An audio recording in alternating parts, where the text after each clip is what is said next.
November December മാസം എന്നൊക്കെ പറഞ്ഞാൽ ഞങ്ങൾക്ക് ഇവിടെ നല്ല തണുപ്പാണ് കേട്ടോ. അതുപോലെ നല്ല കോട മഞ്ഞുമാണ്. അപ്പം ഞങ്ങളുടെ വീട് എന്ന് പറഞ്ഞാൽ ഫ്രണ്ടിലാണ്. ബാക്കിലോട്ട് കണ്ടോ നിറയെ കാപ്പിയാണ് കേട്ടോ ഈ കാണുന്നത്.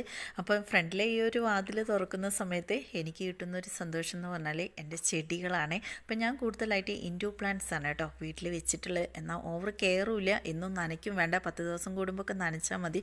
ബാക്കിലോട്ടാണ് കേട്ടോ എനിക്ക് പച്ചക്കറിയൊക്കെ. ഇനി എന്താണെന്ന് വെച്ചാൽ ഒന്ന് കുളിക്കണം. അപ്പം ഞാൻ കുളിച്ചിട്ടാണ് കേട്ടോ ഭക്ഷണമൊക്കെ റെഡിയാക്കുന്നത്. ഇന്ന് എനിക്ക് പണിക്കാരും കാര്യങ്ങളൊന്നുമില്ല, അതുകൊണ്ട് ചോറൊന്നും രാവിലെ തന്നെ വെക്കുന്നില്ല. സൺഡേ ആയതുകൊണ്ട് ഞാൻ രാവിലെ ദോശയും ചട്നിയാണ് കേട്ടോ. അപ്പോൾ ചെറിയൊരു നോമ്പൊക്കെ ഉണ്ട്. അപ്പോൾ നമുക്ക് വൃശ്ചിക മാസമൊക്കെ ആണല്ലോ, അപ്പോൾ പാത്രമൊക്കെ കഴുകി വൃത്തിയാക്കി. പിന്നെ ഒരുപാട് ആളുകൾ ചോദിക്കുന്നതാണ് മുടിക്ക് എന്താ ചെയ്യുന്നതെന്ന്. ഞാൻ ചെയ്യുന്ന സിമ്പിളായിട്ടുള്ളൊരു കാര്യം എന്ന് വെച്ചാൽ അലോവേര ഇതുപോലെ ജെല്ലെടുത്തിട്ട് മുടിയിൽ നന്നായിട്ട് തേച്ച് പിടിപ്പിച്ച് ഒന്ന് മസാജ് ചെയ്യുക കേട്ടോ. അത് നല്ലതാണ് മുടി വളരാനും മുടിക്ക് നല്ല കറുപ്പ് കളർ കിട്ടാനും. ഇതുപോലത്തെ വീഡിയോ കാണാൻ പേജ് ഫോളോ ചെയ്യാൻ മറക്കണ്ട.